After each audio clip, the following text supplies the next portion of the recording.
দ্বিতীয় টি-20-র আগে শেষ খবর জানাতে এই মুহূর্তে চট্টগ্রামে আছেন রিপোর্টার তামিম হোসেন। সরাসরি যাচ্ছি সেখানে। তামিম, আজকে কিন্তু বাংলাদেশের সবচেয়ে গুরুত্বপূর্ণ ম্যাচ, বাঁচা মরার ম্যাচে কিন্তু বাংলাদেশ দলের আসলে যে করেই হোক এই ম্যাচটাতে জয় পেতে হবে যদি সিরিজে টিকে থাকতে হয়। আমরা যেমনটা জানি এর আগে টানা 4 সিরিজ জয়ের সুখস্মৃতি বাংলাদেশের ছিল, তবে ঘরের মাঠে এসেই আসলে ওয়েস্ট ইন্ডিজের বিপক্ষে প্রথম ম্যাচটা বাংলাদেশ যেভাবে হেরেছে সেখানে কিন্তু অনেক আলোচনার জন্ম দিয়েছে। বিশেষ করে টপ অর্ডারের কথা যদি বলি বা মিডল অর্ডারের কথা যদি বলি, আসলে কেউই ব্যাটসম্যানদের কেউই আসলে তাদের যে ব্যাটিং স্কিল সেটা দেখাতেই পারেননি। তো সেই জায়গাতে দায়িত্ব নিতে হয়েছে বোলারদের। তবে আজকের এই ম্যাচে কিন্তু বাংলাদেশের ঘুরে দাঁড়াতেই হবে এবং আমরা যেমনটা জানি সামনে বাংলাদেশের বিশ্বকাপ আছে।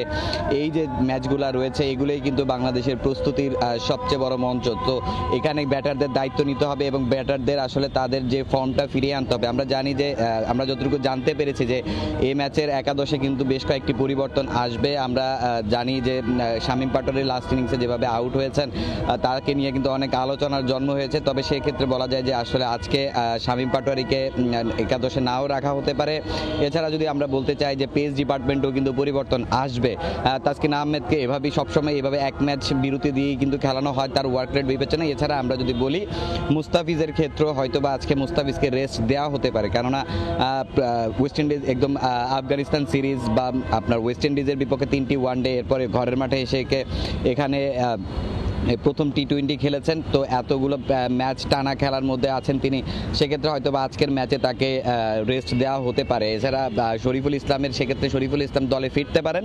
তবে যত যাই হোক বা যত পরিবর্তনই হোক বাংলাদেশের সামনে সবচেয়ে গুরুত্বপূর্ণ যেটা হলো এই ম্যাচে জয় পেতেই হবে।